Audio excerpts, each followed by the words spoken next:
بسم الله الرحمن الرحيم. الحمد لله رب العالمين، الصلاة والسلام على حبيبنا محمد وعلى آله وصحبه أجمعين. طبعا دوو زاراوە هەیە کە یەکێکیان پێوترێ زاراوەی سەلەف و یەکێکیان پێوترێ زاراوەی خەلەف. مەبەست لەم دوو زاراوەیە چییە کە زانایانمان بەکاریهێنن؟ لە زۆرێک لە کتێبەکانە ئەیبینیە فەرمێ قال السلف یا فەرمێ وهو رأي السلف یا جمهور السلف ئاوە مەبەست چییە لێی؟ ولا هەندێک کتێبیش ئەیبینی ئەڵێ وهو رأي الخلف یا جمهور الخلف على كذا وكذا ئەوە مەبەست چییە پێ؟ ئەم دوو زاراوەی ڕیشەیەکی قوڵیانەیە و هەر یەکە و واتا و مەبەستێکی خۆی هەیە کە گرنگە بیزانین، چکە بەڕاستی بەزانینی ئەو دوو زاراوەیە بۆمان جیا ئەبێتەوە کە ئێمە ڕێگای کامیان بگرینە بەر، چونکە هەر یەکە و ڕێبازێکە. زاراوەی یەکەمیان کە زاراوەی سەلەفە، مەبەست لێی ئەو سێجیلەیە کە ڕەسوڵ الله صلی الله عليه وسلم تەزکی کردوون، شتیوانی کردوون، شاهدی خەیری بۆداون، کە لە فەرمودەیەکی صحیحە فەرمێ خير الناس قرني ثم الذين يلونهم ثم الذين يلونهم. أفرمي باشترين جيل لناوي إنسان كان أو جيلا كاسم لناوي أنا أجيم. كان صحابة كان في إخوان صلى الله عليه وسلم أوان بيشخا يعني درجة قوان دواء أوان كان تابعي كان كبدواء أوانها بيانا ودريت تابع لبروي تابعي صحابة بهم. دوا وانشكان تابعي كان لبروي تابعي كان بون. تا أو سيجيل رسول الله صلى الله عليه وسلم شاهدي خيري عن بوداو وبمانا وتري سلفي أم أمته كالين سلف زاراوي سلف ما بس مان أو سيجيليا أما خالي يكم بو ناسي نوان خالي دوم بو ناسي نوان بريتيالا اتباع بۆ ڕێبازی ئەوان، یعنی هەر مەرج نییە تۆ لەو سەردەمەیە ژیابی. لە سەردەمی سەحابەیە خەواریجە بوو، وانیش سەلەفن، سەلەف نین، لەبەرەوەی مەنهەجیان لەگەڵ مەنهەجی سەحابە جیە. لە سەردەمی تابعیەکانە مرجئە، لە سەردەمی هەر سەحابەیە شیعە دروست بوو و جەهمیەکان دروست بوون، دواتر قەدەریەکان دروست بوون، هەر سەحابە ما بوون. ئایا مانش بە سەلەف بزانین؟ ناوانە سەلەف نین، بۆیە مەنهەجیان جیا لەگەڵی سەحابەکان. بۆیە خاڵی دووەم مەنهەجەکەیە کە لەسەر ئەو مەنهەجە بوو بن کە ڕەسوڵ الله صلی الله عليه وسلم ئاماژەی پێداوە لە چەند فەرمودەیەک کە یەکیانە فەرمێ عليكم بسنتي وسنة خلفاء الراشدين المهديين من بعد عضوا عليها بالنواجذ. يشان فرمي هم الذين على مثل ما أنا عليه اليوم وأصحابي. فرمي ودس بقرن بسنتي منه ودس بقرن بسنتي خليفة كاني من ولد وايخون. كواتا بي خالي دوم دس قرتن بي بو منهجه كرسول الله صلى الله عليه وسلم لسريبو أو ربازك رسول الله صلى الله عليه وسلم لسريبو دس قرتن بو لقل سردمك لو سيجيلا بي أو معناه ويوك سلفه وتو باقتداء بيوكي تو بمنهجي أو قبولك وبالربازي أو قبولك وقربيتو لمنهجك لا بدا تو ملزمني بويك أو ربازة قبولك وبيرويبك. بويا لفرمودكي ترى فرمي جروبي رزقار بو لنا أمتك ما أو جروبا كالسر أوان أمر منها ولا كان من السليم كبريتيا للسنة خوي صلى الله عليه وسلم. وتسزاني من كما مصطلح سلف بكارهن ريما بس أوانا وكاتب كتب علي من متبعي سلفم لم كردارما يا لم قفتارما، يعني لو اعتقاد بربا ورما يعني تو وكو أواني وكو صحابة كان تابعي كان بويا أهل سنة جماعات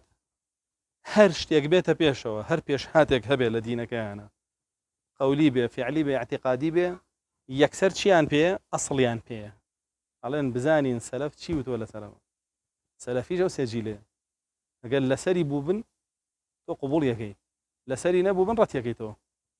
چونکە ڕەتی نەکەیتەوە وەری بگری ئەگەر بێت و لە ئوسوول و لە ئەساسیاتی دینا بێ تۆ لە منهەجی سەلەف ناچی لەسەر منهەجی خەلەف کە ئێستا باسێکین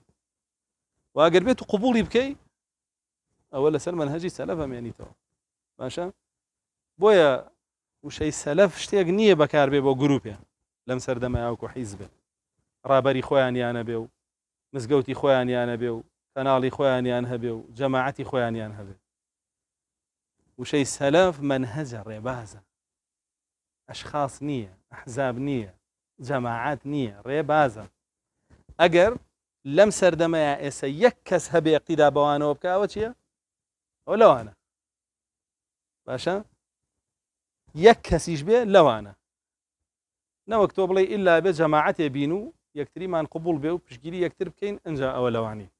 پێوەندی بۆ بابەتەوە نییە و هیچ کاتێک ئەم وشەیە بەکار نەهێنراوە بۆ گروپێک و دابڕێ بەسەریانە و خۆیان بە خاوەنی بزانن بۆ لەبەرەوەی منهەجە ئەشخاص نییە ئەحزاب نییە لەوانەیە کەسێک هەبێ لە ماڵەکەی خۆیان سادە ژیانێکی ئاسایی بژی بەڵام لە هەموو قسە و کردار و بیر و باوەڕێکا بگەڕێتەوە بۆ ڕێبازی ئەوان ئەوە سەلەفی بێ کەسانێکیش هەبێ باشە ئیدعای سەلەف و سەلەفیەت بکەن و فڕیان پێوان نەبێ و زۆر کەس ئەمڕۆ بەتۆڵێ من سەلەفیم کەچی جەهمیە بەتۆڵێ من سەلەفیم کەچی مرجئیە بەتۆڵێ من سەلەفیم کەچی سەیرەکەی خەواریجە ئاگای لە منهەجی سەلەف هەر نییە دوورە لێوە بۆیە هەڵمە خەڵەتێن بەو مستەلاحە هەتاوەکو سەیری ئەو ئینسانە نەکەن بزانن ئوسوولەکانی چییە بنەماکانی چییە لە دینە بۆ نمونە هەموو سەلەفی ئەم ئومەتە کۆدەنگە لەسەرەوەی کە ئیمان قسەیە کردارە بیر و باوەڕە ئەو سیانەیە ئەوەی کە مسلمانە ئەم سیانەی تیاکەوە بێتەوە ئەم ئەسڵەکێ تەقریری کردووە سەلەفی ئێمە تەقریری کردووە شافعیە فەرمێ ڕەزا ڕەحمەتی ئەڵڵای لێبێ بە هەر کەسێک گەشتە بم لە هەلی عیلم فەرموویەتی ئیمان و سیانەیە ئەحمەد بە هەمان شێوە وا فەرمێ مالیک بە هەمان شێوە وا فەرمێ ئەمانە خۆیان تابعی تابعین لە تابعیەکانە و لە سەحابە بۆمان نەقڵەکەن یعنی شافعی لە بینی خۆی و ڕەسوڵ الله صلی الله علیه و سلم سێ کەسەیە نافع مالك نافع ابن عمر مالك دوو کەسەیە نافع ابن عمر رسول الله صلی الله علیه و سلم بۆیە ئەمانە بۆیان نەقڵ کردوین لەوانەوە کە ئیمان و سیانەیە ئەگەر من دان بەوایە بنێم ئیمان ئەو سیانەیە و پەیڕەوی بکەم ئەوە لەو ئەسڵەیە موافقی کێم کردووە لەگەڵ کێم لەگەڵ سەلەفم باشە ئەگەر یەکێ بێ بڵێ ئیمان هەر قسەیە و هەر دڵە ئایا ئەمە پێوترێ سەلەفی ئەم پێوترێ لەسەر منهەجی سەلەفە نا لەو ئەسڵەیە لای یاوە چۆ بۆ کێ چۆ بۆ لای مرجئەی فوقەها کە مرجئەکانیان بەس دەم و دڵە کرداریان ود لە ئەسڵی ئیمان نییە ئەمە لەو ئەسڵەیە جیا بووە تەواو ئێستا ئەمە پێوترێ مرجئی پێی ناوترێ کەسێک لەسەر ڕێبازی سەلەف بێ لەسەر منهەجی سەلەف بێ باشە کەسێکی کە بڵێ ئیمان هەر دڵە کوفریش هەر دڵە ئەمە پێوترێ سەلەف پێوترێ لەسەر ئەو منهەجەیە نەخێر ئەمە لەسەر منهەجی جەهمی کوڕی سەفوان چونکە ئیمان هەر لە دڵایە و کوفریش هەر لە دڵایە ئەی کابرا بەدەم بەلەش هەزار کوفر بکات تۆ بێ بڕۆی لە دڵی بپرسی باشە بێ بڕۆی لە دڵی بپرسی ئەمە کێوایە و جەهمی کوڕی سەفوان وایە کەواتە منهەجی جەهمە ئیتر با تا بەیانی خەڵک بە سەحابەی بزانێ و بە ئەولیای بزانێ و بە پیاوچاکی بزانێت تۆ ئەگەڕیتەوە بۆ ئوسولی ئەو ئینسانە بزانی لەو ئەسڵەیە کە قسەی تیا کردووە لەسەر ڕێبازی سەلەف یاخودنا ئەگەر لەسەر ڕێبازی ئەوان بوو ئەوە سەر و سەر چاو لەگەڵەوانە ئەگەر لەسەر ڕێبازی ئەوان نەبوو هەتا بەیانی دیعا بکە هەرچی کەناڵی ڕاگەیاندنە بیهێنێ و بەو ناوە بیناسێنێ و لەوان نییە درۆ ئەکا بە بوختان و بە زوڵمەی دەنەپاڵی ئەمە مستەلاحی سەلەف کە بەو دووشتە ئینسانە بێ ئەچێتە سەرەوە منهەجە وابێتە خاوەنی و کەلیمە یەکەمیان سەردەم دووەمیشیان منهەج سەردەمەکەی ئێمە پێی ناگەین ڕۆژ تەواو بەڵام منهەجەکەی ئێمە پێگەین بۆیە عەبدوڵای کوڕی مەسعود دەفەرمێ ئەنتە جەماعە وەلەو کونتە وەحدەک ئەڵێ تۆ ئەگەر بێت و لە ئوسوولا لەسەر ڕێبازی سەحابە و تابعی و تابعیەکان بێ ئەگەر بە تەنیاش بی تۆ جەماعەتی یعنی چی جەماعەتی یعنی لەو جەماعەتەی لو جماعتي لقلواني كرسول الله صلى الله عليه وسلم فرمي عليكم بالجماعة ما بس كام جماعتي أو جماعتي كرزقار ولا صحابة كانوا أوانيك لقل خويابون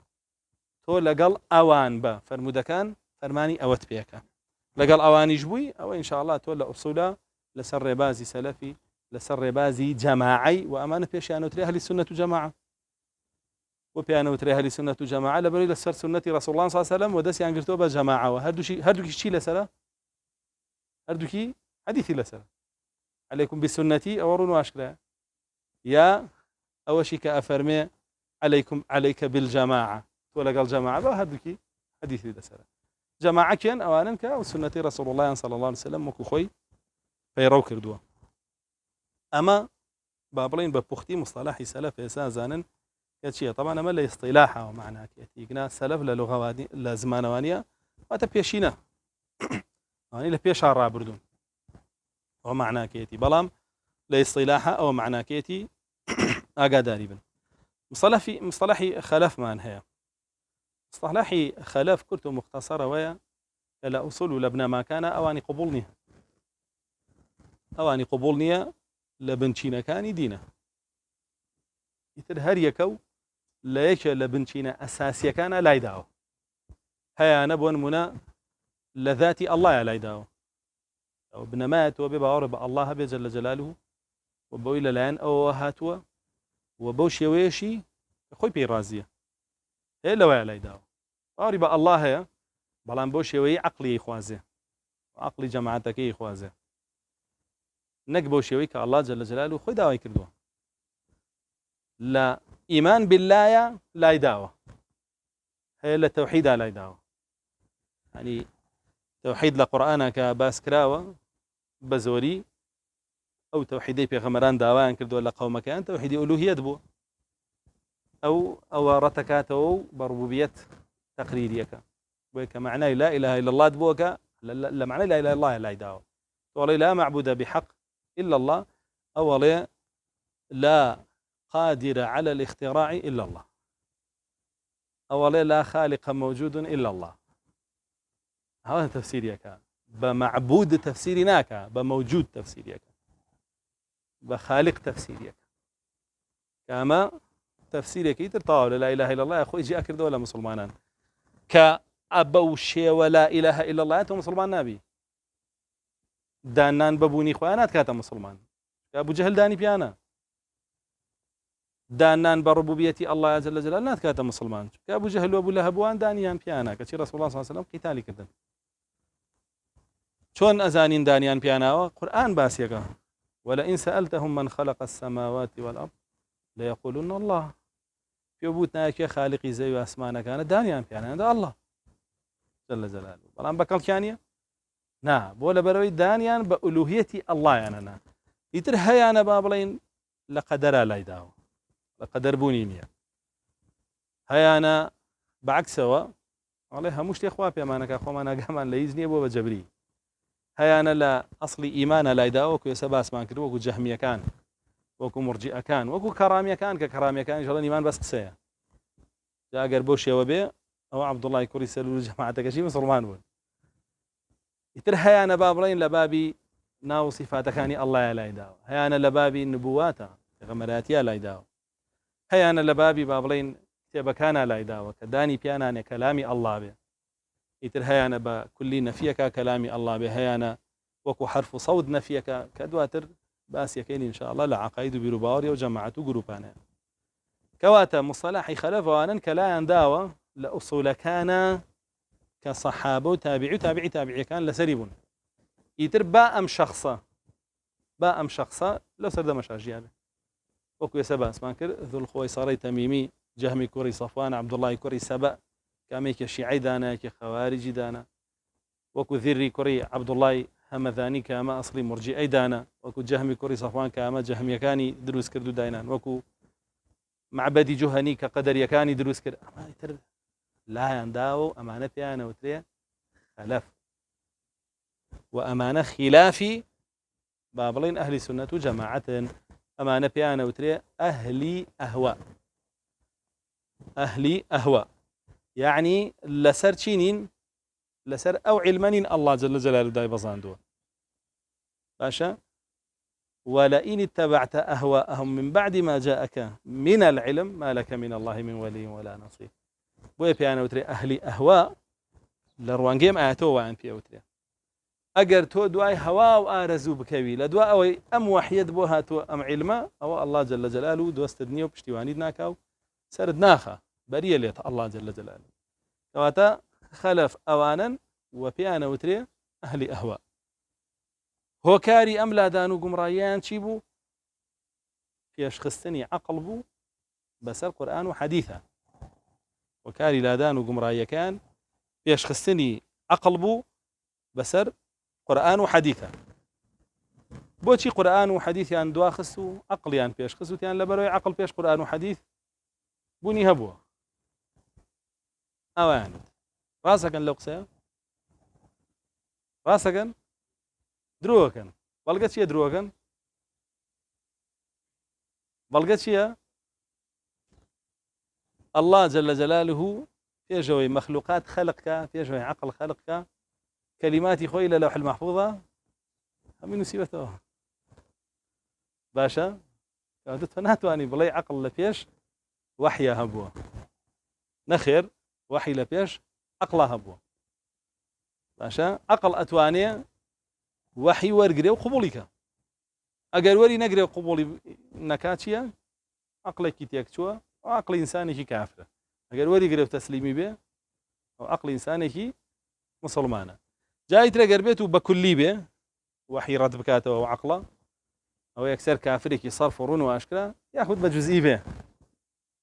باش رتيكاته وكو يسشون باس ما كده هي أنا لا إله إلا الله يا رتيكاته وهي أنا لوجودي الله هي أنا لا بغمراتي هي أنا لقدرها هي أنا لنا وصفاتك أنا بوشي وتاك وتايكي كواته سبوا ما عندك مصطلحي خلفيش أو كسانا كدو تايبد منديان تياكوا بيته يكميان فيش خستني عقل بسر نقله دو مشان هاتنيان لدواي أو سيجيلوا كتقريبا لدواي 220 هجرية وبيابون وكتشون لدرسكاني ترى باس ما كرد كاتك كمأمون بيت الحكمة دروس كرد فرماني كركتبكاني يونانو فلسفي إغريقي وربيجيريو استفادي لي بكري أبو عربي أو أبو كومالك مترجمي يهودي ونصراني ومجوسي هنا كومالك هنديشي هنا دسي كربا ورجراني وكتابانا ولوي وردا لروانجي أو فلسفة خوێندنەوەی یەکتریان بۆ ئیسلام کرد و ئیسلام یەکتریان داڕشتەوە لە شێوەی علمی کەلامە پێشکەشی و خەڵکەیان کرد و بوو بە ئیسلامێکی یۆنانی ئەو ئیسلامە نەما کە ڕەسوڵ الله صلی الله عليه وسلم هێنا بوو ئیترەوەی ئەوەی قبول کردایە لە لای ئەوانەی کە لەسەر ڕێبازی سەلەف بوون وەکو ئیمامی ئەحمەد و ئیمام بەڕێزەکانی تر وەکو ئیمامی شافعیش کە قسەی زۆر تونی هەیە لەسەر ئەهلی کەلام ئەوە پێیانەوت ئەهلی ئەهوا ئەهلی هەوا و ئارزوەکان باشە كواتا مصدري سلكي أهلي سنة جماعات بريتيالتي قرآن حديث يا شيخا بسر عقلي خيانة مصدري سلكي أهلي أهواء بريتيالتي بريتيال عقل سخو مصدري أمان هر يكشتا مصدري أوانش هر يكشتا باشا بلان بوشي أوان شندين جروبنا أمان هر يك جروبن لبروي عقل كان جوازا عقل كان الجواز بون هر عقلوك ومر لدوري خويك وكاتب بجروبه وأساسي لا داني جروبا جمراكاني ناو دين كاني تريج هروبوا الله جل جلاله لقرآن باس يهود ونصارى كافرمه فتقطعوا أمرهم بينهم زبرا كل حزب بما لديهم فرحون فرمي وانواس يعني أنا لوي الله جل جلاله بوي ناردون كوتنا شون عقلي خويان عقل كان جوازن بجماري عقل جواز كان كسر كردياتي جروب كان ينقرت داس جروب دروز جامع بالضبط واشا يسقر تماشا بكي أو مصطلحي أمر دان هنا وآزادي بيرو رابوتشيا بونهيشتني كوبونوي مسلمانانا بيكو وبرتوازبوني أنا ويسيركي حزبك دو حزب تري لدايك به دو أي دوانك دواني كي لدايك به كهرواج بو يكم جار يكم جروبي عقلي كجابو ولا إسلام خوارج بو دو شيعي لجابو دو سيركي جهم يكاني لجابو دو سيركي قدر يكاني لجابو وجروب كان تري لجابو تاكو تاي چونکە ئەفکار و عقول جیاوازن و عقل هەیە لە عقلی تر بەقوەتر بیرکردنەوەکانە گۆڕێ ئینسانیش وەکو خۆی بە تەبیعەت داوا کە سەیری ئەم و ئەوە کا قساکەن عقلی کامیانی بەلاوە بەقوەتر بێت دوای وایانەکەوێت بەوەش خەڵک سەری لێت یەکەچێ و ئەوەی لێکەوێتەوە کە ئەمڕۆ زۆربەی خەڵکەڵێ سەرمان لێت یەک چووە نازانین بە قسەی کێ بکەین ئەو کەسەی کە واڵێ و ئاوا سەری لێت یەکەچێ ئەوەی تر خۆی شاهیدە لەسەر گومڕابوونی خۆی و بەڵگەی ئەوەیە کە لەسەر قورئان و حەدیث نییە چونکە ڕەسوڵ الله صلی الله عليه وسلم فەرمێت دووشتم تیا بەجێشتون گەر دەستی پێوە بگرن گومڕا نابن چی و چی تا والله وەسونە کە تۆ سەر لێت یەک چووە نازانین بە قسەی کێ بکەی کەواتە تۆ دەسێ بەو دوانەوە نەگرتووە دەسە بە عقلی شخصەکانەوە گرتووە عقلی شخصەکانی جەسە باسمان کرد جیاوازن بۆیە کە سەیری عقلی ئەمە گەیشتیاڵێ عقلی ئەو شتێکی تر عقلی ئەو شتێکی تر سەرت لێت یەکەچێ لەویا بەڵام گەڕایتەوە بە قورئان و حەدیث صافە بیچ کێشت نابێت ويا الله جل جلاله لقرآن قاعدة من فيها كأجر بيته كوتي نام حالته بهوي جاوازي عقل كانوا بهزي ولاوازي عقل كانوا وراجاوازي يقدروز بوشيب كين وما اختلفتم في شيء وما اختلفتم فيه من شيء فحكمه إلى الله هتشتاقي وراجاواز بنتي حكمه بجر ولا الله وإن تنازعتم في شيء فردوه إلى الله والرسول يعني عقلي خو بكارمينا يتطاوب قرروا بوصلقي خو الله ورسوله يعني كتاب وسنة والله امكانه قرايته بوخد هل لو سرقرداني وقمرايا امانيته اما مصطلحي بابلين خلفه ام خلفانه بو خويان هكا بيان بلي خلفي بو خويان قسيكان داهناوه لو قسيوه لمنهجي صحابه كان في غمر اخو ادم صلى الله عليه وسلم لمنهجي تابعي وتابعي كان كمنهج الصحيح وحقك كألين طريقة السلف أسلم ألين ريبازي بيشينا شاكا كان سلامت بوا بلان بو ريبازي خويا ألين شي وطريقة الخلف أسلم وأحكم وأعلم صفات دي زياتري فيها لأن ريبازي صحابة سلامت بوا بلان ريبازي ما هم سلامته هم بر علمه هم تنطولشه دو مواصفات زياب وخوان بريالين لسروا صحابه لكاتك صحابة أعلم الناس بون ولدينش أحكم الناس بون أقنجي الله جل جلاله كومالا كسهل بجربوها ولي رسول الله صلى الله عليه وسلم ككسانك هن لوان كاملتنو لجيلي أوانا نواز لوان بينه اشتوانيا ابن مسعود أزاو رحمتي الله إليه ببابتي رون كردوتو بومان يقلائي كردوتو كافرمي صحابة هم أهل علم بود الله جل جلاله هل بجاردون بو هاوالي كردني رسول الله صلى الله عليه وسلم وبو قياندني دينكي وسرخصنو بشتواني أو بو إيوه دست بقرن باري بازي وانو وقرآن خوشي بانگ معناك بو ربازي صحابة چندين آياته كزور جاري خوينين وآياته فإن آمنوا بمثل ما آمنتم به فقد اهتدوا وإن تولوا فإنما هم في شقاق أقروا خلق إيماني وكو إيماني صحابة كان بورسل هدايته يعني لهم بابته كان بقريته بو أوان ورسل هدايتي أقر بشتيانتي في شقاق يتلو هالوقت هالعقل ورأيجي خويا بيو دوباركي دروسة بيو جروب هنا دروسة بيو فلا ما قرب قرينه بمنهجي صحابة وجروب هنا أو دوباركي أنا آمنه وكيش ناقريته بمنهجي صحابة وقبوليني أهلي نفاق أيشهر بنصي آيات فرمي وإذا قيل لهم آمنوا كما آمن الناس قالوا أنؤمن كما آمن السفهاء ابن عباس فرمي الناس ليريا أصحاب رسول الله صلى الله عليه وسلم ها والله كان رسول الله صلى الله عليه وسلم فرمي قربلي بو خلق بو منافقانا ورن با إيمان تان وكو إيماني صحابة كان في غمر بي صلى الله عليه وسلم على النخير قبول ماني أوان دوا كوتوب أوان بو سردمي خوان يما بشيوي كتر خوانوي كتر بو إسلامكين بويا كار قشت أوا كفري عالمي بيت سر خد بڵێ ئیسلام بێ بە خۆیان بچێتەوە ریفۆرم کا لە ناو خۆیان چاکسازیەکەم بەسی چیە وازان مە بەسیەوەیە بڕۆینەوە بە خۆمانە ئەو ئیسلامە پەیڕۆکەین کە ئەڵڵا ئەوێ نا مە بەسیەوەیە بڕۆینەوە بە خۆمانە بزانین چی لەگەڵ ویستەکانی کوفری عالەمی ناگونجێ لەگەڵ یاساکانی ئەوان ناگونجێ تەنازولی تیاگەین دەستی لێبەرین ئەو چاکسازیمان کرد لە ئیسلامەکەمانە بۆیە سەیرەکەی حیزبە بە ناوی ئیسلامیەکان لەمەیە جوابیان ناونێتەوە حتى هالرجوع حرامي حلالك وهي أن هالرجوع حلالك إيش حرامك بە هەردووکەوە عارزی خۆیان نەگۆڕن تەنازولەکەن هەتاوەکو خاڵی گەورەیان ئەمریکا لێیان ڕازی بێ مامی گەورەیان ئیسرائیل لێیان ڕازی بێ باشە بە چاوی خۆتانەوە بینن منهەجەکەیان قبوڵەکەن کە منهەجی دیموکراسیە کە ڕاستەوخۆ پێچەوانەی زیاد لە 60 ئاەتی قورئانە ڕاستەوخۆ لە 60 دانە ئاەتی قورئانەیە لە ئەسڵی ئیسلامی ئینسانەیە و فڕی بە ئیسلامەوە ناهێڵە کە لە کاتی ترا باسمان کردووە کێشەی ئەو منهەجە چییە بۆیە وا پیشانی خەڵکی ژێن ئەمانە کە خۆیان چوونە سەرەوە منهەجە عەقڵیە کە ئەوانەی لەسەر ڕێبازی سەحابە و تابیعیەکانن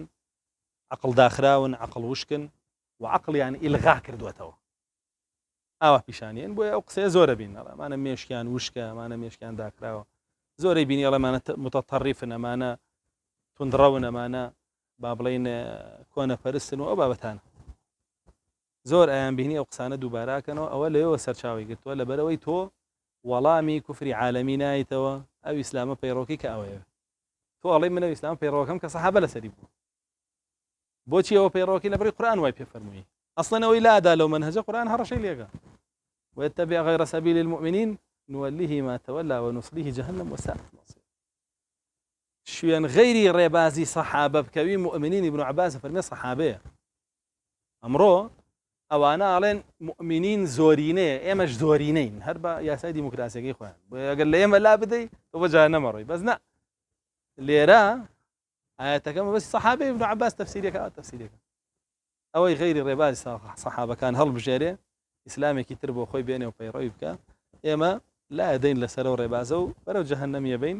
کە سەرنجامێکی خراپە وێ بێ ئاگادار بین لەم بابەتەیە ئەم دوو مستەلەحە ئەمڕۆ دوو منهەج لەناو خەڵکیە هەن تۆ لە بینی ئەوەیە یا منهەجی سەلەف قبوڵکەی یا منهەجی خەلەف قبوڵکەی منهەجی سەلەفیش وەکو وتمان بە ئیدعانیە بە ئیدعانیە بە گەڕانەوەیە بۆ بناماکانی سەلەف ئەگەڕێیتەوە بۆ بناماکانی سەلەف کەسێک حکمی ئەڵڵای جەلە جەلالوه ئیلغا کردبێتەوە خۆی حکمێکی داڕشت بێ حکمی چیە لای سەلەف تاغوتە ئەمڕۆ خەڵکێکەیە بە ناوی منهەجی سەلەفەوە ئەمە لە تۆ کا بەچی بێتەکە بە ئەمیر المؤمنین باشە کە ئەڕۆیتەوە بۆ منهەجی سەلەف سەحابەکان تەنانەت بە ڕەسوڵ الله صلی الله عليه وسلم فەرمیان چی ما شاء الله وشئت ئەگەر شتێ ئەڵڵا بیێ تۆ بتەوێ رسول الله صلی الله عليه وسلم بە خودی خۆی تووڕە بوو فەرمووی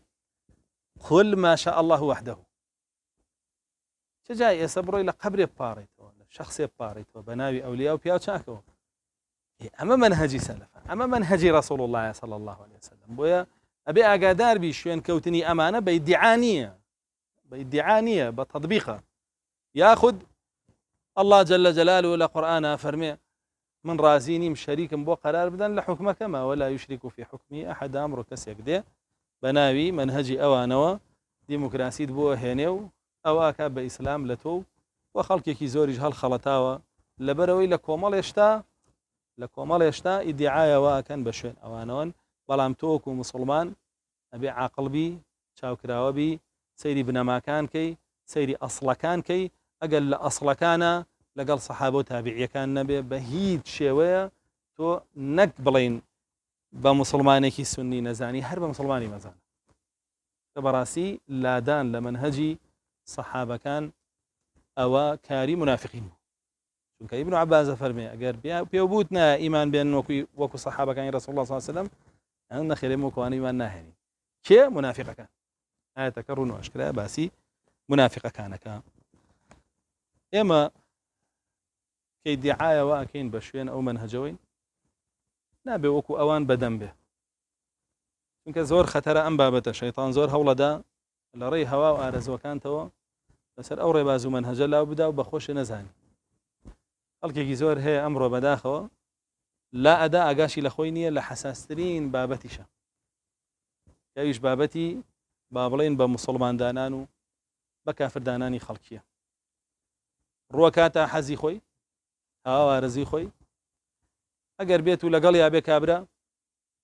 ئەڵێ مسلمان یاوی چاکە ئەهلی تەوحیدە ئەگەر لەگەڵی نەبێ ئەڵێ مسلمان نییە کافرە منافقە ئەگەر بێت و خۆی سیڕاعێک هەبێ لەگەڵی لە بابەتێکا بێ بە ناکۆکییان و ڕاجیاوازیان یەکسەر دەسەگا بە کافرکردن و بە منافقدانان و بەریبوون لێ ئەگەر بێت و لە هەموو شتێکا بەڵێ بۆ بکە بڵێ قوربانجان تۆ ڕاست فەرموو هەرەوەیە کە تۆ یڵەی ئەوە پیاوی چاکە ئەوە متتەبیعە ئەوە ڕاستە ئەمانە پێیانەوترێ حکمدان بە هەواوارزوو چونکە بەڕاستی چ بە موسڵماندانانی خەڵکی چ بە کافردانانی خەڵکی حەقی ئەڵڵایە جەل جەلاله هیچ خاص نییە من و تۆ نییە ئاشا عەقڵم گرتیتی بە موسڵمانە بزانم و عەقڵم نەیگرتی بە کافر بزانم ئەمە حکمی ئەڵڵایە من کە ئەمەوێ حکم لەسەر کەسێ بەم الله جل جلاله لە قورئانە چۆن حکمی لەسەرداوە ئاوا ئەبێ لێ بدەن کە یەکێک الله جل جلاله داغڵی ئیسلامی کردووە من و تۆ بۆمان نییە بیکەینە دەرەوە یەکێکیش الله جل جلاله داغڵی ئیسلامی نەکردووە من و تۆ بۆمان نییە بێنینە ناوی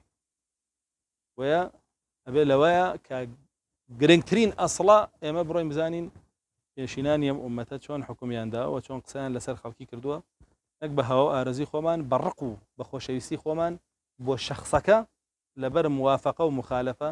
ئەم ئەحکامانە ببەخشینەوە کە بەڕاستی خەتەرە زۆر زۆر لەسەرمانەکەوێ گەر بێت و ئاگاداری خۆمان نەبین طبعا جیاوازی چییە لە نێوان با بڵێن سەلەف و خەلەفە جیاوازیەکان زۆرن بەڵام جیاوازە جەوهەریەکان ئەوە بوو کە لە سەرەتایە یەکەمیان باسمان کرد کە سەلەف قورئان و حەدیث پێشەخا بەسەر عەقڵی خۆیە خەلەف عەقڵی خۆی پێشەخا بەسەر قورئان و حەدیثە وتیشمان بۆچی پێشیەخا بە ئیدعای خۆی ئەڵێ عەقڵ لە پێش قورئان و حەدیثەوە بوونی هەبووە بەڵام وتمان درۆکن بەڵکو قورئان و حەدیث لە پێش خەلقکردنی بوونەوەران هەر هەموویەوە 50,000 ساڵ پێشەوەی خەلقکردن لە لەوح المەحفوظا نووسراوەتەوە کەواتە درۆی کرد نەخێر شریعەت و وحی لە پێش عەقڵەوە بوونی هەبوو حتا ئەبوو ذەرە فەرمێ لە ڕەسوڵ الله پرسی تۆ لە کێوە پێغەمبەری فەرمێتمە پێغەمبەری خوا صلی الله علیه وسلم تۆ لە کێوە کرای بە پێغەمبەر حەدیثەکە بە صحیحەیە هاتووە فەرمێ فەرمووی هێشتا فوو نەکرابوو بە ئادەمە ڕۆحی بەبەرا نەکرا لەو کاتەوە بڕیاری بە پێغەمبەربوونی من دراوە کەواتە پێش دروستکردنی ئینسانەکان پێغەمبەرایەتی هەبووە وحی هەبووە بڕیار بۆ پێغەمبەر بوونی ڕەسوڵ الله صلی الله علیه وسلم دەرچوو بۆیە بەڕاستی ئەمانە بە درۆیانە خاتەوە کە لەو بابەتەیە بە هەوا و ئارەزی خۆیان قسەیان کردووە جیاوازی دووەم ئەوەی کە هەیە پێشینانی ئەم ئومەتە لە سەحابەکان و تابعیەکان ئینکاری باشی و فەضلی عەقڵیان نەکردووە چونکە بەڕاستی عەقڵ نیعمەتە عەقڵ نیعمەتێکە کە الله جل جلاله بە ئینسانی بەخشیوە سێرەکەی الله جل جلاله باسی ئینسانەکە کە فەرمێ ڕێزم لێناوە بەهۆی چیەوە وەلەقەد کەرەمنا بەنی ئادەم زانیانە فەرموون بەهۆی ئەوەی کە عەقڵی پێدا بەهۆی ئەوەی کە عەقڵی پێدا عەقڵەکەی بێتە هۆی ئەوەی بیپارێزێ لە بەڕ و لە بەحر و چۆنیەتی کەس بۆ ڕزق و ڕۆزی خۆی بدۆزێتەوە و بەدەستی بهێنێ و عەقڵ نیعمەتێکی گەورەیە هەر بەهۆی ئەوەشەوە تۆ تەکلیفەکەوێتە سەر خۆ گەر عەقڵەکە وتیان نەمێنێ تۆ شێتی تەکلیفە لەسەر نییە قەڵەمە لەسەر نییە و عەقڵ نیعمەتێکی گەورەیە وەکو چۆن سەلەفی ئەم ئومەتە دانی پیانێ بەڵام نابێتە سەرچاوەی ئەحکام نابێتە سەرچاوەی دیاریکردنی حرام و حەڵاڵ بە هیچ شێوەیە ئەتوانێت شتەکان ببینێ بڵێ ئەم شتە باشە و شتە خراپە بەڵام حکمی لەسەردابە ناتوانێت لە لای سەحابە و تابعی و تابعی تابعیەکانەوانی لەسەر و مەنهەج حەق بوون ئاوە تەماشای عەقڵیان تویانە چاکی و خراپی شتەکان درکەکە بەڵام ناتوانێت حرامیکە و حەڵالیکە ئیلا بدەلیل بە دەلیل نەبێت بەڵام ئەهلی کەلام ئەهلی عەقڵ ئەڵێن نا ئەشتوانێ حرام و حەڵال دیاریکە وا ئەڵێن بۆی سەیرەکەی لەوێەوە ئەم قسەیە کەوتوتە ناو خەڵک ئایەتی پێڵێ وەڵێ معقول نییە و حەدیثی پێڵێ وەڵێ بەڕای من ئەوە لەوێەوە هێناوێتی ئەڵێ عەقڵیش لەگەڵ خوایە ئەتوانێت چاکی و خراپی شت دیاریکە ئەماڵێن عەقڵ بەبێ خوا ناتوانێت چاکی و خراپی شت دیاریکە ئەوڵێن نە ئەتوانێ بەبێ خواش ئەوە فەرقی ئەهلی سوننەیە لەگەڵ ئەهلی کەلام لەو بابەت هەر بۆیە ئەو عیلمی کەلامەشیان هێنا و پەریان پێ و لەناو خەڵکا بڵاویان کردەوە بەتایبەت لە اعتیقادا خەڵکێکی زۆریان تێکدا کەواتە إما رين عقل مدركة بو أحكام بلا منشئنية بو أحكام عقل تواني دركي أحكام كاني الله بك بلا منات تواني داير رجم وينيه يوتي داير رجم أو خوي خصوته جي الله جل جلاله بنا بخوي پروردگار ألا بيوا يتر أتواني أجر بيتو أم أصلي الغاب كيتوا همو شريعة بك بخي بضل يخوش بي يعني بي كي بشرع بوش عقلي أو شي عقل نايبه يعني هم يلعب ولا ني وكو لقواعد كاني عقل نقلا باس ما كده كسي بيه بتواني بقرته وبو أو بابته كواتا عقل لبرانبر شريعتي الله جل جلاله دودانا أركي لسرة يكميان يصدق الأخبار أويك الله جل جلاله وكو خبر بي فرموين هموي دان بي أبنين وباوري بي بين بونمونا تاكو تنها لفرستنيا لنا أو صفات كانيا لا ربوبية على ألوهية بونمونا لا نبوات إما باتباع النبي بكين نابي فيشي بكين نابي ابتداع بكين بونمونا لا بابا كان يترى كتب شون دانيان فيها بينين ودواتريش بهشت وجهنم وقدر وهم أبواب كان دين إما أبي أمانة كغيبيات هر هم يشيب كين لبرانبر يا تصديق ما نهبي وباور ما نهبي ولبرانبر أوشيا كأحكامه بالتنفيذ ما نهبي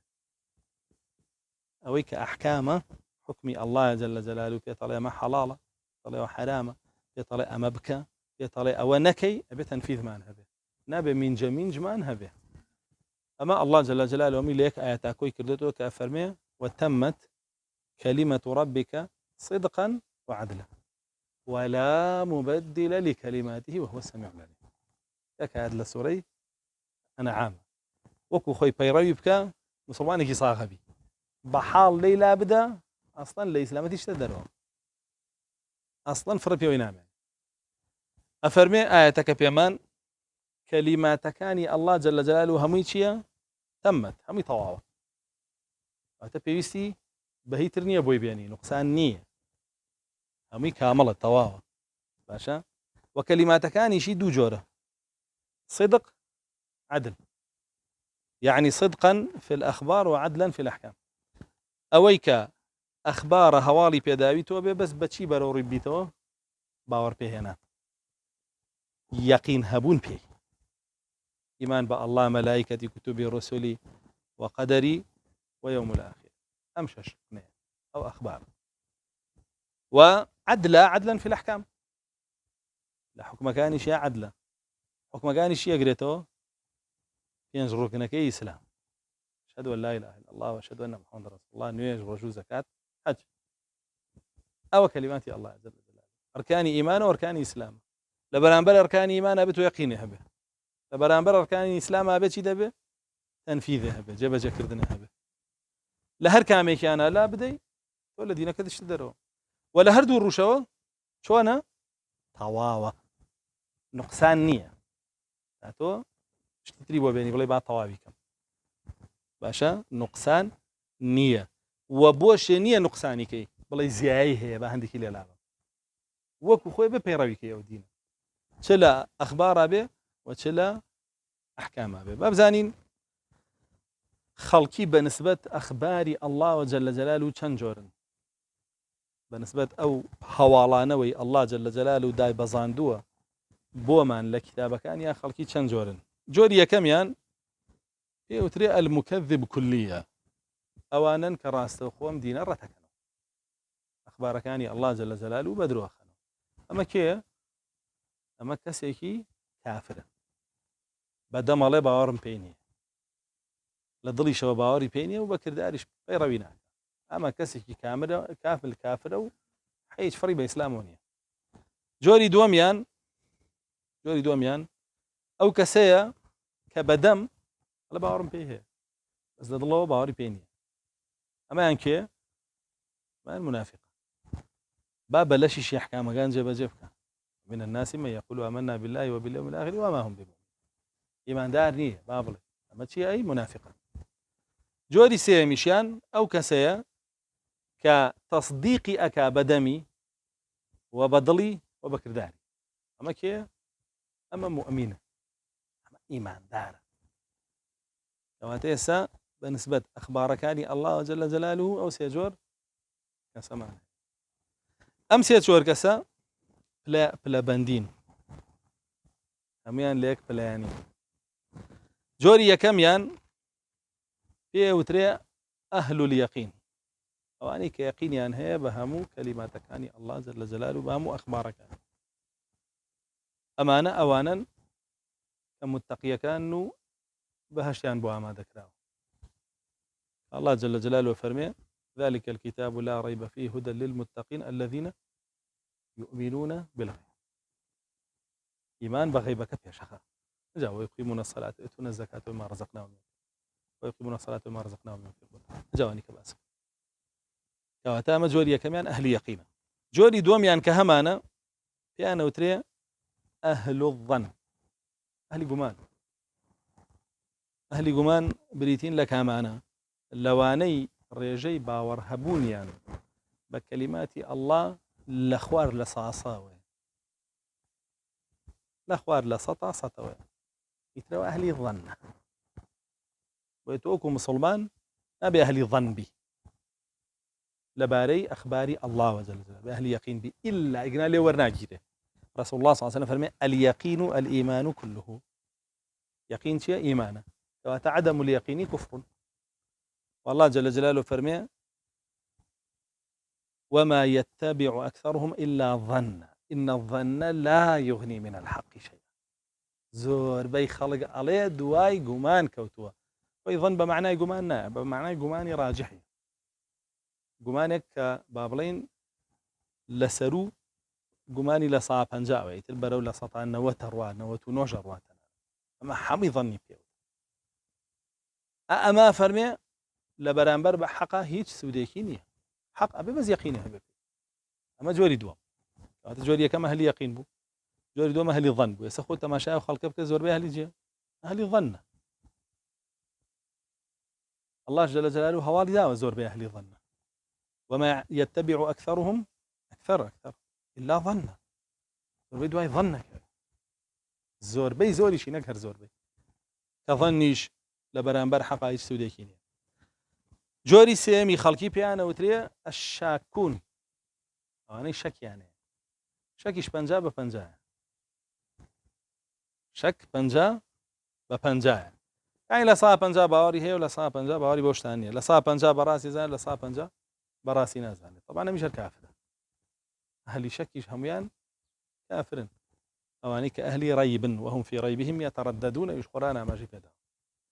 جوري شوارمي خلقي كانوا تري أهلي وهم كأول أخوار لصاب أنجاويا يتر أمانة هيج بنماكي ديني عنيا يتر باب التذكرة كي نسلا بيا مسلمان وبيت مسقوت وبجرات ومعنا بيج بناغيكي دينيني فري بإسلام ونيا وأقاشي لأخويني كفري بإسلام ونيا ويهر بيا مسلمانا بري لك المسلمانان هلا سيوداني شيون يوجاكا وأروات ودي أما بنسبة أخباره خلق لو شوار دانا صنفت يبرنا تو تواني تماشاي خوب كيف زاني لكام صنفيه اگر اهلي يقين نيد تيان شوي بخوا بس اهلي يقين رزقاري غيري او رزقاري نابه هم يوجهنا مره انا بخوا جاء امل اخباري شا يعني لاعتقادها لايمانها بوها تهتا برو جهنم حياتي رزقاري نابه ام بالنسبه اخباري الله جل جلاله بالنسبه احكامي الله بالنسبة حكم كاني الله وجل جلاله وكان جور كسمان هي طبعا تمان حكم كاني الله بيت شي بكي تنفيذي كي تسليمي بي تسليم بون بحكم كاني الله أو مسلمانيتي خوي هر إسلام لا تسليم وهذا الله جل جلاله فرمي ودخلوا في السلم كافة ولا تتبعوا خطوات الشيطان إنه لكم عدو يا أيها الذين آمنوا يعني إيمان تاني هي ناوة إيمان تاني ناوة يعني أهلي شين أهلي أخبار بيقين ما وتانا بوي الله جل جلاله بعبدي خوي قبولتان كاتشيا ودخلوا في السلم كافة يو بطواوي تسليمي همو شريعة ببن حسني بصري وتفسيري أفرمي يعني همو إسلام قبول كان والله أوي بو أمروبي أوي بو رنابي أوي بو أوان هاتب وأوي بو إيمانية وكل أما من ناقريته همو إسلام قبول كوجو خوي همو أمريكو همو نهي قبول كان ونكي لقال أمر نهي الله جل جلاله أمر نهي خلقي كاش قبول كي خوي والشركة هو شركة قبلي با الله أمر نهي بسرمو خيشك با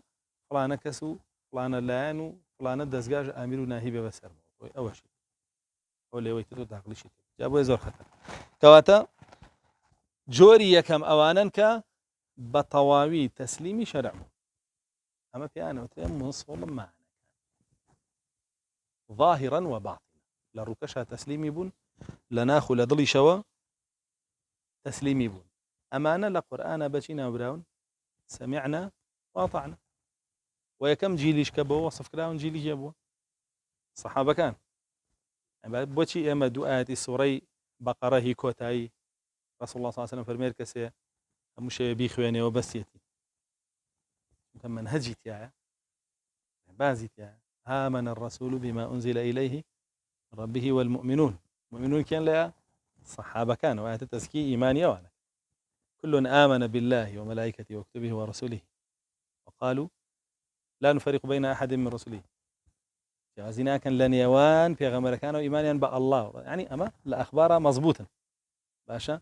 وقالوا سمعنا وأطعنا الأخبار مضبوط بون باشا لأحكام شام مضبوط بون لبرانبر أحكام الله جل جلاله موقفي عن شيء وسمعنا وأطعنا كواتت ولا برانبر أحكام سمعنا وأطعنا نبي تياجي ولا سر منهجي صحابة كاني شنين هر وكو چون لبرانبر أخباري شا إيمان بهموي نبي أو هرتياجي أما جوري يكم كبيانا وتري أصحاب سمعنا وأطعنا المتبعين للصحابة جوري دومي خلقي بالنسبة أحكام كاني الله جل جلاله أنا كالن سمعنا واسمع غير مسمع ياخذ سمعنا وعصينا علينا وبسمان أحكامي الله همي باشا داني بيانين اشتيجي تاكا زخاب يمان ناكره بأخوة هداية با نيش بأخوة هداية با حجاب بأخوة هداية با روجو بأخوة هداية با زكاة بخوا جاري بارم بيسا بأخوة هداية با هيچي نيش طوطا خواش هدايتي يا ودروكا هدايت چيا جيشتني أمر نهي الله في نقش بي قشتوا بي الله جل جلاله بقرآن فرميجي هدى وهدايته هاتوا قرآن هدايته رسول الله صلى الله عليه وسلم شيا وإنك لتهدي إلى صراط يوجي هدايته هاتوا هم بلام أم وكو قوم ثمودك الله جل جلاله فرمي فهديناهم فاستحبوا العمى على الهدى هدايات ما بوناردن في غمر ما بوناردن كتاب ما بوناردن بزو خوي حزيلا كورايبو هدايتك نويست أما جوري دوما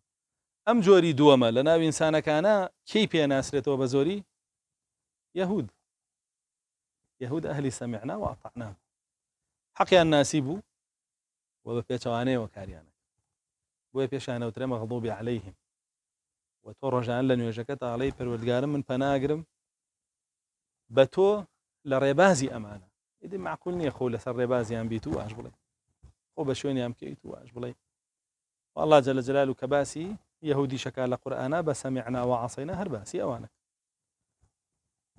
من الذين هادوا يحرفون الكلمة عن مواضعه ويقولون سمعنا وعصينا واسمع غير مسمع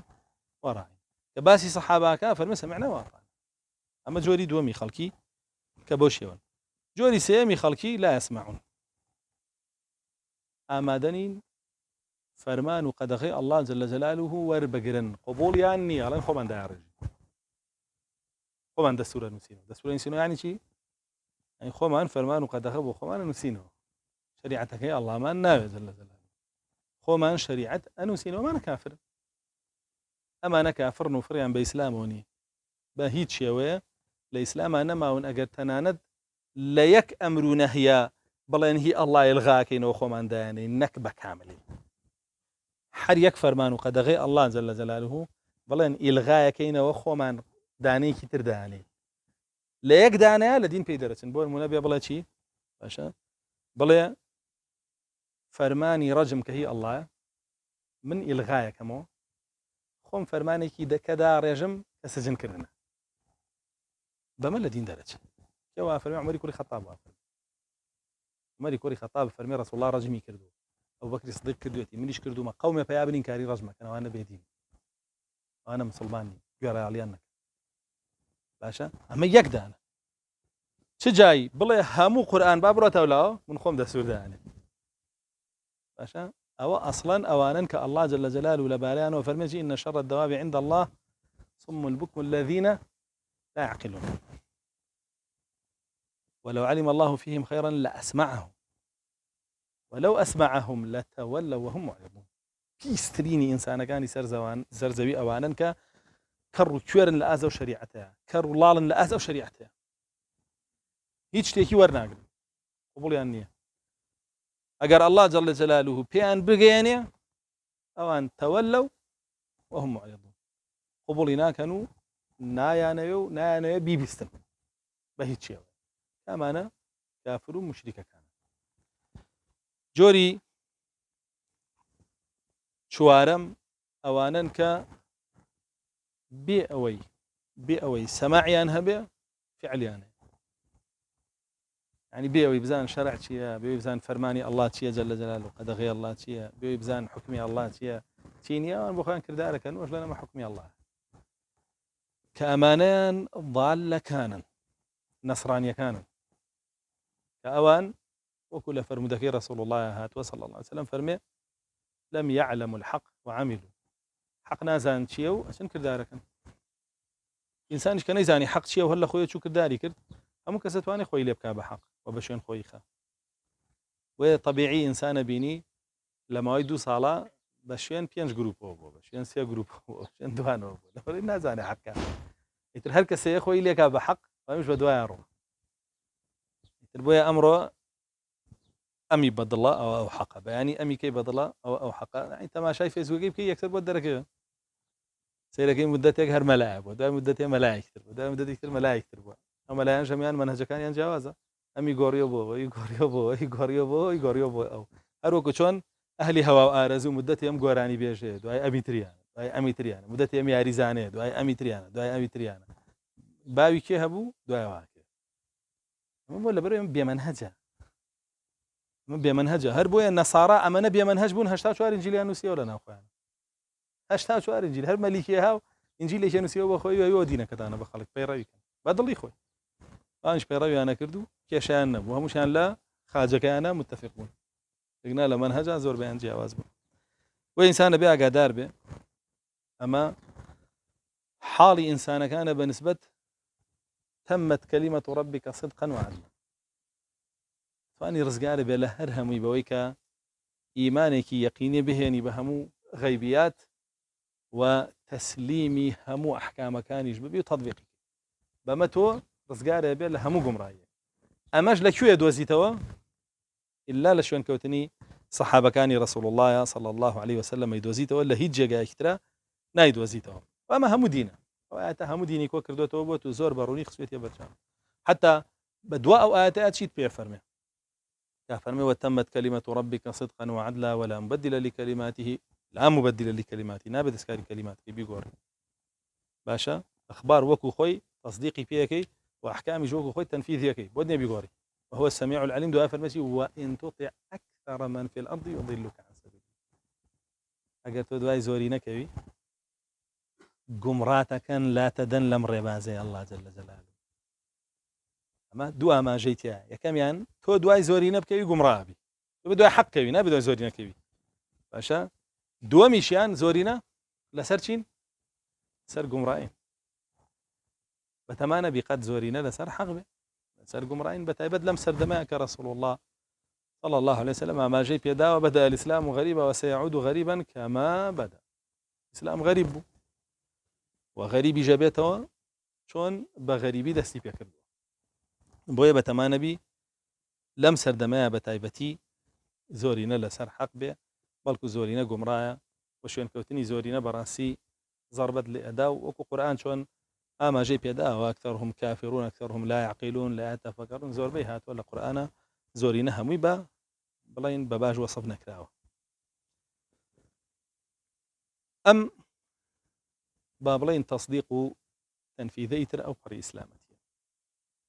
وام تصديق تنفيذش للاي صحابة كان رسول الله صلى الله عليه وسلم بدرجة جيد وزيته چونکە فرمودەکە فەرمێ خەیر القڕونی قەرنی هذا جارێ پێش هەمویان ئەوە بۆیە تۆ لە دینەکەتە هەر شتێک ویستت بگەی بە کڕۆکی بڕۆ بزانە سەحابە چۆن لی تێگەشتون چۆن ئەنجامیان داوە ئەو پێگەی ئەگەر لای سەحابە نەودۆزیەوە ئەچی بۆ تابعین ئەگەر لای تابعین نەودۆزیەوە چی بۆ تابعی تابعین و لەوێ هەر دەستەکە چونکە ئەو ئومەتە لەسەر گومڕایی کۆ نابێت تایبەتەوە سێجیلەی یەکەم لەوێ هەر دەستێک و ئەگەر بێت و تۆ ئەوە بکەی بە ئەسڵ لە لای خۆت هەموو سەرزەوی کۆ بێتەوە لەسەر ناتوانێت گومڕاتکە هەرچی ئاەتە بۆت بێنێتەوە بۆی گومڕاییە بەسەر تۆ یا تەطبیقکە تۆ بە یەک بەس بەوە بەڵێ من ئەگەڕێمەوە بۆ سەحابە بزانم چیان تۆ لەبارەی مایە زانم چۆن تەطبیقیان کردو هەرچی گومڕاییە کۆی کاتەوە لەسەر ناتوانێت تەطبیقکە بەسەرتا بەس تۆ بگەڕێتەوە مەنهەجی سەحابە ئاەتە بۆ هێنێتەوە بۆ نمونە بۆ حرامکردنی حەڵاڵ یا بۆ حەڵالکردنی حرام تۆ بزان سەحابە چۆن لەوە تێگەشت ئیشکالەکە نامێنێت بزانە تابعی چۆن تەطبیقی کردو بزان تابعی تابعیەکان چۆن تەطبیقی کردو هەرچی شوبهە و گومانە بۆ دروستکەن تۆ بگەڕێرە سەر ڕاستە تەواو کابرایەت دا ئاەتە بۆ هێنێتەوە لەسەر چی بۆ نمونە دروستی هەڵبژاردن و دروستی دیموکراسی بزان سەحابە وا تەطبیق کردەوە ئاەتانی کاوی هێنە بزان تابعی وا تەطبیق کردەوە ئاەتانی کاوی هێنە تا یەکسەر گومانەکەی فەشە لە هێنە داڕوو بۆتە هێنێ لەسەر مەولوکردن ئاەت زان سەحابە وا تەطبیق کردو زان تابعی وا تەطبیق کردو زان تابعی تابعیەکان وا تەطبیقی کردو تا ئەوانەی کردو هەمووی هەرەسە هێنە یەکسەر بەڵام بەخوا ئەگەر نەزان بی و تۆ متتەبیع نەبی مبتەدیع بی بەخوا دوایانەکەوی بەخوا ئەگەر ئەهلی عەقڵ بی بڵێ باشە خۆ بەپێی عەقڵ ئەمە هیچ خراپەیەکیان نییە قەیچەکە بکرێمیش باش یەکسەر واڵێ خەڵک زۆربەی بەوە ئەیکات و بەشدار بێ ئەوە چیاڵێ ذیکری خوای تیاکرێ و ئەوەی تیاکرێ و ئەوەی تیاکرێ با بکرێ باش یەش یەڵێ ذیکری خوا جێڵە عیبادەتە ئەڵێ داخلەوە عیبادەت نیەمەی کاڵە عادەتە تۆڵی ذیکری خوای تیاکرێ ذیکری خوش عیبادەت تۆڵی نانی تیادرێ ناندانیش عیبادەتە بۆچی درۆکەی لەم لاوەڵێتەوە عادەت خۆ ڕزگار کە دوای سەحابە بکەوت تاوی تر پێویستەکە پێویستە بەمەیە پێویستە بەم چوونە ناوی حەنحەنە و تەنتەنەیەش نییە هەر بەوەی کە بزانم سەحابە بە باشی داناوە کردوێتی یاخودنا کردوێتی باشە نەیکردووە نایکەم ئیمامی ئەحمەد قسەیەکی زۆر عەجیبی هەیە ئەفەرمێ ئەسڵ لای ئێمە چییە التمسك بما كان عليه أصحاب رسول الله صلى الله عليه وسلم أصل لتطبيق كردني أم دينا للا إيما بريتيا لويكا داس بقرين بوي صحابة لسريبو نقدس بقرين بويكا عقل بباشي داني وقربيتو تو أو قياس بيني بكاري بيني عقل هرشي بباش بزاني بايا ما بيكين نويش باجنية ها أوريكا بانزا فرز كافر نابي بي نوێژی بەیانی کاتەکەی گرنگە و جێگاکەی تایبەتە و کورە خوشوعی تیاوا بکەین بە چوار کات کافرە بیپێ یان نا کافرە بیپێ یعنی تۆ ناتوانانی بڵێ وەڵا بە عەقڵم شتە باشە شتە باشە با بیکەم و با زیایی کەم و با ئەنجامی بدەم دین پێی دەرەچی ئەم بابەتانە بەس بیژێڕەرەوە بەلای سەحابەکانی تر تۆ ئەزانی کە ئەمانە هەمووی فاشیلە و هەمووی سقوتەکە لە بەردەم ئەو بابەتەیە بۆیە مەبەستم بوو ئەو مەسئلەیە باس بکەم بە تایبەت لەبەر ئەو گەڕانەوەی بۆ لای سەحابەکانی پێغەمبەری خوا صلی الله علیه وسلم چکە بەڕاستی ئەگەر نەگەڕێنەوە بۆوانە گومڕابین و تیاژەچین چکە ئاەتەکان فەرمێ فەئین تەوەلەو فەئینەما هوم فی شقاق ئەگەر نەگەڕێنەوە بۆ لای ئێوەی سەحابە ئەوان هەر لە گومڕایی و دووبەرەکی و سەر لە شێواوی ئابن حەد لەوەیە ئەبین ڕزگار بوون گەڕانەوەی بۆ لای مەنهەجی ئەوان وەکو چۆن عومەری کوڕی خەتاب ڕەزا و ڕەحمەتی ئەڵڵای لێبێ لە ئەثەرێکە هاتووە کە ابن عباس جارته فرمي شويكي درنگ بو ناردي بدوامه بچون بولاي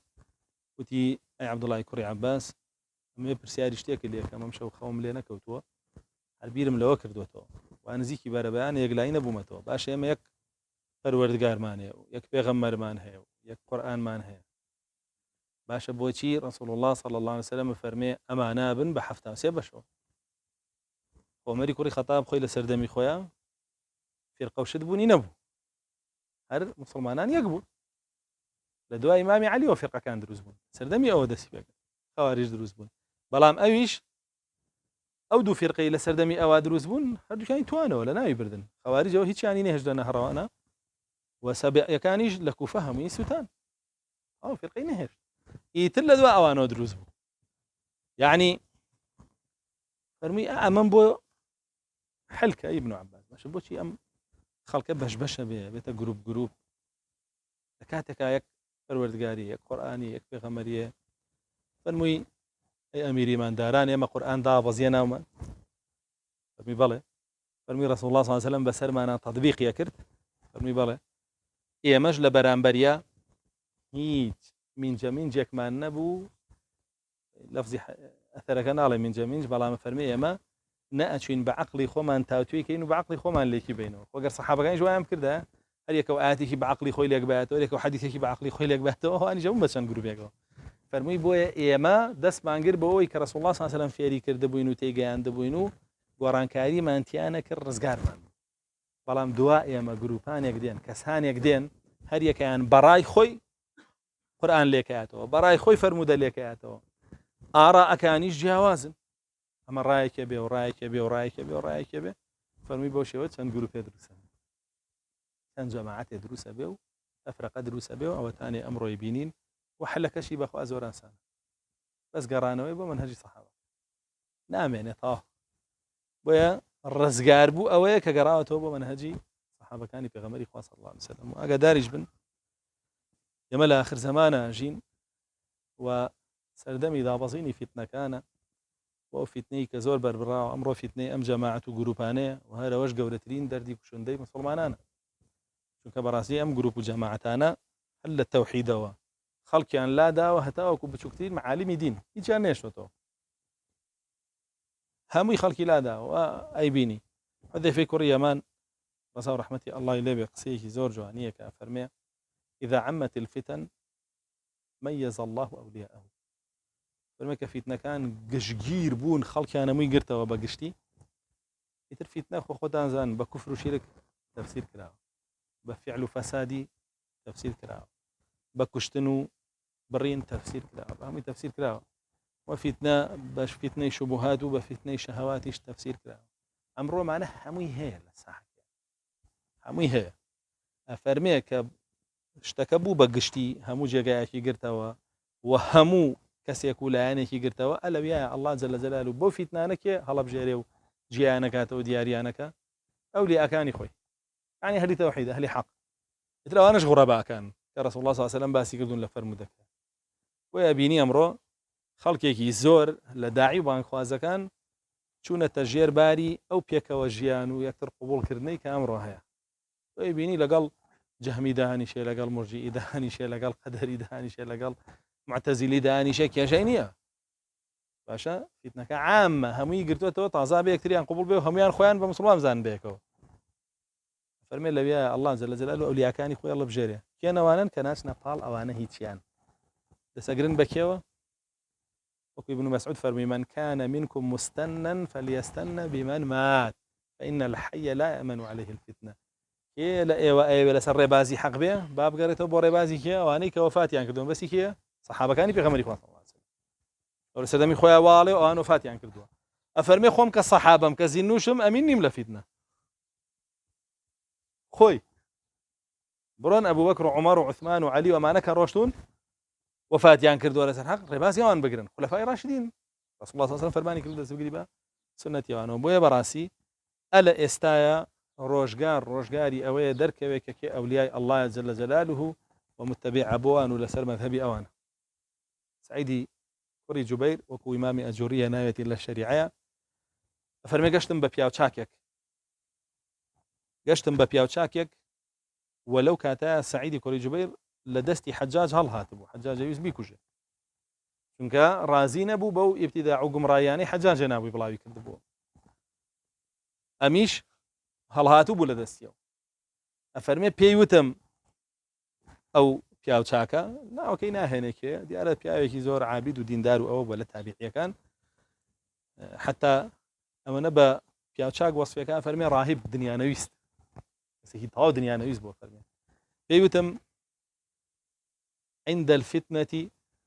يتميز من كان يعبد الله ومن كان يعبد الطاغوت لكاتي بربابوني فتنة دركوي شي عبدي الله وشي عبدي طاغوته السلام سردمي فتنة هوي لي قومي هنا بو شيبه يا ابو طاغوت يا ابو الله يا قال لي هذا رك له فتنة هناد بو شبر والله دبرت ياخذ بو طاغوتك دبرت بيمال بوي تنازل بو طاغوتك كرد يا هر توكل بو الله بو يا داربه ترسل سربو ما ترسي تنازل بو طاغوتك كرد يا هر توكل بو الله بو او بيا ابو اي بود اگر گشتي بحجاج او طاغوتك يا تول سر حقك خوب من رولاني بو الله فرست نكي تنازل بو بكيتو امر نهي او قبول كيتو بوبي تفرسريو او نصيحتي كرد ويك حجاج قلتي وتي بيان بڵێ کوفرم کردووە بەرتێم گەوتی خەواریج لەلای ئەبوو ئومامە ئەوان کافر بوون تۆش خروج کردووە لەگەڵ ئیبن الئەشعەر بڵێ کوفرم کردووە بەرێم وتی بەڵێ کوفرم کردووە ئەگەر ئیمان بە تۆ بێن و بە قسەی تۆ بکەم وا ناڵێم ئەو بکوشتی باکیشی نەبوو لەیا دەرکەو کە سەعیدی کوڕی جوبەیر کە تەلەبەی ابن عەباس بوو ڕاستی کرد ئەڵڵای پەرست یاخود تاغوتی پەرست ئەو ئەڵڵای پەرست بۆیە تاوەکو سەریشی بڕێ وەر قورئانی خوێن بە هەر شێوەیەکی ویست سەری ببڕێ ئەی بیخەنە سەر لا بیخەنە سەردەم ئاەتێکی خوێندەوە کە لەسەر ئەو حاڵەتە هاتووە چیرۆکەی دوور درێژە لە کات ترا باسم کردووە انشاءالله لێرە وەسینەوەندە بەسە الحەمدولله رب العالمین